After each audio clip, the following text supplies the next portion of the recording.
உரம் வந்து தயாரிக்கிறதுக்கு நம்ம கொடுக்கக்கூடிய ஒரு பெட்னு சொல்லலாம்.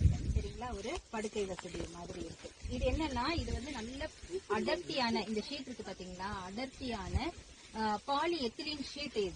இதுல வந்து புழு, இப்ப நம்ம உள்ள வந்து புழு போடுறோம்னா புழு வந்து வெளியே போயிடக்கூடாது இல்லையா, நமக்கு அந்த பாதுகாக்கணுங்கிறதுக்காக தான் இந்த மாதிரி நல்லா அடர்த்தியா இருக்கு. கீழேயும் நம்ம அடர்த்தியா வச்சிருக்கோம். இதுல இருந்து நம்ம நிலத்துக்கு வந்து புழு வந்து போகாது. அதுக்காக கொடுக்கறது தான் வந்து இந்த மண்புழு உர படுக்கை அப்படின்னு சொல்றோம். இப்ப இதுல வந்து எதுக்காக நம்ம பண்றோம் அப்படின்னா, மண்புழு வந்து விவசாயிகளுடைய நண்பன் அப்படின்னு சொன்னாரு இல்லையா. ஏன் அந்த நண்பன் சொன்னாரு? மண்புழுவை வந்து நமக்கு எப்பயும் ஒரு மண்ணை இதாக்கி கரெக்ட் அழகா சொல்லுங்க. அதாவது இப்போ நம்ம வந்து உயிர் வாழணும்னா என்னென்ன வேணும்? தண்ணி வேணும், அப்புறம் காற்று வேணும், அப்புறம் சாப்பாடு, நல்ல சாப்பாடு வேணும், நல்ல தண்ணி வேணும், நல்ல காத்தோட்டம் வேணும் இல்லையா. இப்போ மண்ணுக்கு அடியில எப்படி இருக்குங்கிறது நம்மளால ஓரளவு சொல்ல முடியுது. ரொம்ப அந்த மண்ணு வந்து நல்ல ஒரு பொலப்பழப்பு தன்மையோட லூஸா இருந்தா மட்டும்தான் என்ன ஆகும், நம்ம ஊத்துற தண்ணி வந்து உள்ள போகும், காத்து வந்து உள்ள போகும் இல்லையா. அது அப்படி காத்தும் தண்ணியும் உள்ள போனாதான் அந்த வேர் போய் அந்த செடிகளாகட்டும் மற்ற நுண்ணுயிர்களும் வந்து ஃபுட்டு எங்க இருக்கோ அதை வந்து ஈர்த்து கொள்ள முடியும். அப்படிதானே? அப்போ இத மூணையும் வந்து கொடுக்கறதுக்கு வந்து ஹெல்ப் பண்றது யாரு? நம்மளுடைய நண்பன் தான், மண்புழு தான். அதனாலதான் நம்மளுடைய விவசாயிகளுடைய நண்பன் அப்படின்னு. ஏன்னா நம்ம பண்ணாத வேலை. இப்போ நம்ம வந்து ஒரு காய்கறி போடுறோம் அப்படின்னா, காய்கறி போடுறதுக்கு முன்னால தானே நம்ம தோட்டத்தை வந்து உழவு ஓட்டுவோம். ஆனா 24 மணி நேரமும் நம்ம மண்ணுக்குள்ள உழவு நடந்துகிட்டே இருக்கும். அதை பண்றது யாரு? மண்புழுக்கள் தான். அது அங்கே இங்கே அப்படியே போய்கிட்டே இருக்கும். அது போற வழியெல்லாம் நமக்கு காத்து போகும், தண்ணி போகும், உணவு போகும். அப்ப அதனாலதான் வந்து நம்மளுடைய நண்பன் அப்படின்னு சொல்றோம் இல்லையா.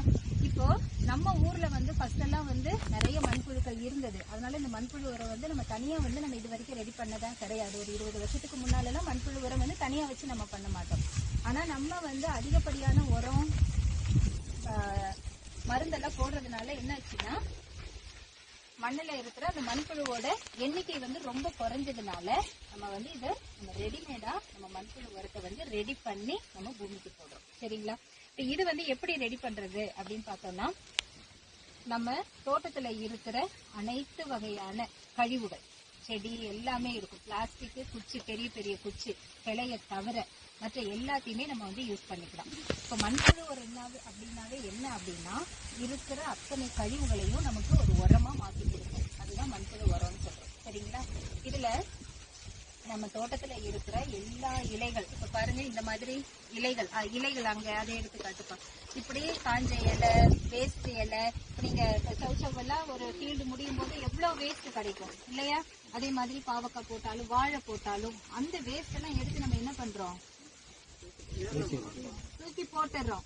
நம்ம ஏற்கனவே அது வந்து பயிர் செய்யும் போது நம்ம போட்ட உரம், தண்ணி, மருந்து எல்லாம் அதுவும் தானே எடுத்திருக்கோம். அப்ப அந்த சத்து அதுலயும் தானே இருக்கும். சோ அந்த சத்தை வந்து நம்ம வேஸ்ட் பண்ணக்கூடாது. அதுக்காக தான் இந்த மாதிரி நம்மளுடைய ஃபீல்டுல கிடைக்கக்கூடிய எல்லா விதமான கழிவுகளையும், பிளாஸ்டிக் வந்து கண்டிப்பா போடக்கூடாது. அதை தவிர, அதாவது ஆமா கெமிக்கல்ஸ் ரொம்ப யூஸ் பண்ணதையும் நம்ம வந்து போடக்கூடாது. நல்ல மக்கக்கூடிய பொருட்கள் இருக்கும் இல்லையா, அதையெல்லாம் வந்து நம்ம கலெக்ட் பண்ணிடணும். கலெக்ட் பண்ணி இப்ப நம்ம வந்து மண்புழு உரம் இந்த மாதிரி ஒரு பெட் போடுறோம் அப்படின்னா 20 நாளைக்கு முன்னாலேயே அந்த வேஸ்டை எல்லாம் எடுத்து கொஞ்சம் சாண எருவோட கலந்து வைக்கணும். அவர் சார் சொன்னார்ல, மக்க வச்சு போட்டா ரொம்ப நல்லா இருக்கும். அந்த மாதிரி மக்க வைக்கணும். ஏன் மக்க வைக்கணும் அப்படின்னா, இப்போ நம்ம வந்து சாப்பிடுறோம், அரிசியா சாப்பிடுறது பிடிக்குமா இல்ல சாதமா சாப்பிடுறது பிடிக்குமா?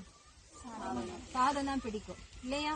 அப்ப அந்த சாதம் உள்ள போனாதான் நமக்கு வந்து அது ஜீரணம் ஆகுறதுக்கு ஈஸியா இருக்கும். அரிசியை போட்டா ஜீரணம் ஆகுமா? அதே மாதிரிதான் இங்க வந்து நம்ம கொஞ்சம் மக்க வச்சு போடும்போது அதனுடைய அந்த மண்புழுவுக்கு வந்து கொஞ்சம் ஈஸியா இருக்கும் அது ஜீரணம் ஆகுறதுக்கு. இந்த நம்ம போடுற கழிவுகளை எல்லாம் அது சாப்பிட்டுட்டு அதுல இருந்து கிடைக்கக்கூடிய கழிவு தான் மண்புழு உரம் சொல்றோம். சரிங்களா.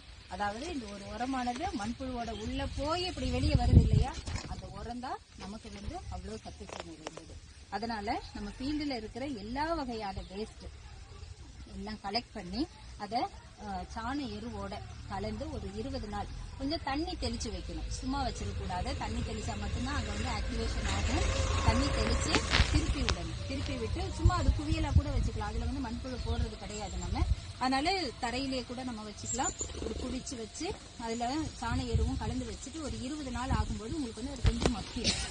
அதை எடுத்து நம்ம இந்த படுக்கையில போட்டு பண்ணும்போது நமக்கு எஃபெக்டிவா இருக்கும். இப்ப இந்த படுக்கையில வந்து பாருங்க, இது வந்து ஒரு 12 அடி நீளம் இருக்கு. சரியா? இதுல என்ன பண்ணணும்னா ஃபர்ஸ்ட் எடுத்த உடனே வந்து நம்ம அந்த மக்குனரை வந்து போடக்கூடாது. ஏன் போடக்கூடாதுன்னா கீழே வந்து பூமியில வந்து சீட்டு வரும் இல்லையா? இப்ப நம்ம போட்ட உடனே இந்த மண்புழு என்ன பண்ணும்னா எந்த தண்ணி இருக்கோ அந்த ஏரியாவை பார்த்துதான் போகும். நார்மலா வந்து அடிப்பகுதியில தான் நமக்கு கொஞ்சம் ஈரப்பதம் அதிகமா இருக்கும். அதனால ரொம்ப அடியில போனுச்சுன்னா அந்த ஹீட்டுனால அது ரொம்ப செத்து போயிடும். அதனால எப்போதுமே இப்போ பூமியில இருந்து வர்ற அந்த ஹீட் வந்து நம்ம இந்த உள்ளேயும் ஆகக்கூடாது. இதுவும் ஹீட்டு இல்லையா? அதனால என்ன பண்றோம்னா ஃபர்ஸ்ட் வந்து இந்த மாதிரி இந்த தேங்காய் இது இருக்கு இல்லையா? ஆமா, தேங்காய் மட்டையை வந்து நம்ம ஒரு லைன் வந்து இப்படி போட்டுக்கலாம், அடுக்கிடலாம். அது வந்து என்னன்னா ஒரு ஸ்டாண்ட் மாதிரி இருக்குன்னு வைங்க. இப்ப இது கிடைக்கலன்னா என்ன பண்றது? கொஞ்சம் மணல் ஒரு லேயர் இப்படியே போட்டுக்கலாம். மணலும் கிடைக்கலன்னா என்ன பண்ணலாம்? உமி இருக்குல்ல, நெல் அரைச்சிட்டு உமி இருக்கு இல்லையா, அந்த உமி வந்து நம்ம போட்டுக்கலாம். சோ இந்த மாதிரி என்ன பண்ணணும்னா ஃபர்ஸ்ட் இப்படி ஒரு லேயரா தேங்காய் ஆமா போட்டுக்கலாம்.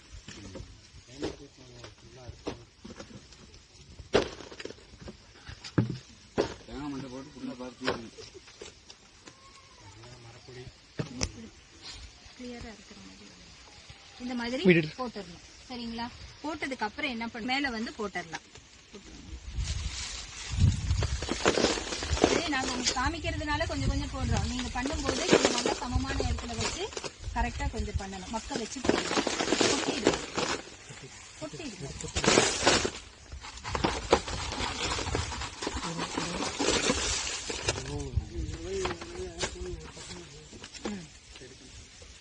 ரொம்ப பெரிய பெரிய கிளையெல்லாம் வெட்டி போட்டுறாதீங்க. அது வந்து மக்கிறதுக்கு ரொம்ப லேட் ஆயிடும்.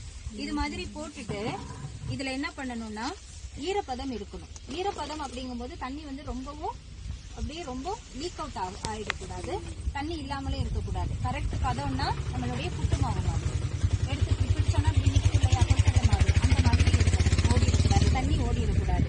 அந்த மாதிரி தண்ணி தெளிச்சுட்டு மண்புழு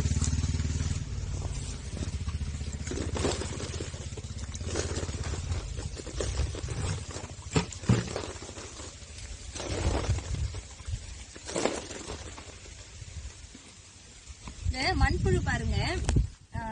இந்த மண்புழுவும் அப்படிதான். வெளியே இருந்து வாங்கிட்டு வந்தீங்கன்னா அது வந்து சக்சஸ் ஆகுறது இல்ல. நம்மளுடைய தோட்டங்கள்ல இந்த நீர் பாய்ச்சுறீங்கல்ல, தண்ணி பாய்ச்சுற இடம், அந்த கால்வாய் போற இடத்துல தான் வந்து மண்புழு வந்து இருக்கும். அந்த மண்புழு வந்து கலெக்ட் பண்ணி போட்டுக்கலாம். இங்க பாருங்க மண்புழு, இதெல்லாம் வந்து நம்ம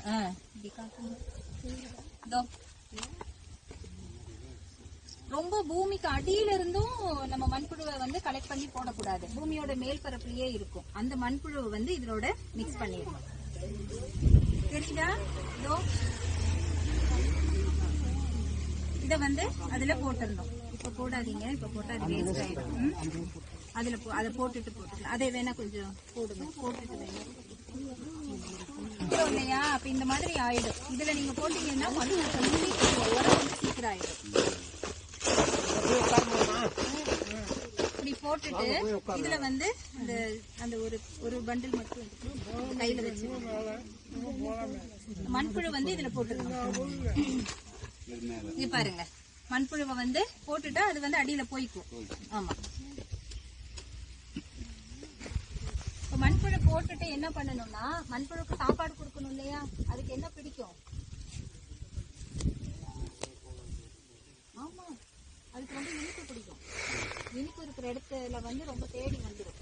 அதனால இது என்ன பண்ணணும்னா கொஞ்சம் வெள்ளத்தை கரைச்சி கொஞ்சம் இடையில வந்து ஊற்றி விடலாம். அதே மாதிரி முக்கியமா சாணி வந்து கண்டிப்பா இருக்கணும். நீங்க அதாவது இந்த ஃபர்ஸ்டே வந்து நம்ம மக்க வைக்கிறோம் இல்லையா, வேஸ்ட், அந்த வேஸ்ட்டை வந்து சாணியோட தான் நீங்க மிக்ஸ் பண்ணி வைக்கிறீங்க. அதை மிக்ஸ் பண்ணிட்டு இது போட்டதுக்கு அப்புறமும் சாணி வந்து நீங்க கண்டிப்பா போடணும். சாணி போடும்போது உங்களுக்கு வந்து அந்த கிடைக்கக்கூடிய மண்புழு உரம் வந்து ரொம்ப நுண்ணுயிர்களோட, அதிகமான ஒரு நுண்ணுயிர்களோட நமக்கு வந்து கிடைக்கும். இது கூட வந்து கொஞ்சம் சாண தண்ணி வந்து கரைச்சி ஊத்துங்க. அப்பப்போ நம்ம தண்ணி தெளிக்கிறோம் இல்லையா, அந்த டைம்ல வந்து நம்ம சாண தண்ணி வந்து கரைச்சி ஊத்தலாம். அப்புறம் வெள்ளம் தண்ணியும் கரைச்சி ஊத்தும் போது இந்த மண்புழு வந்து ரொம்ப பூஸ்ட் ஆயிடும், நல்லா வளரும் போது நமக்கு நல்ல உரமாவும் கிடைக்கும்.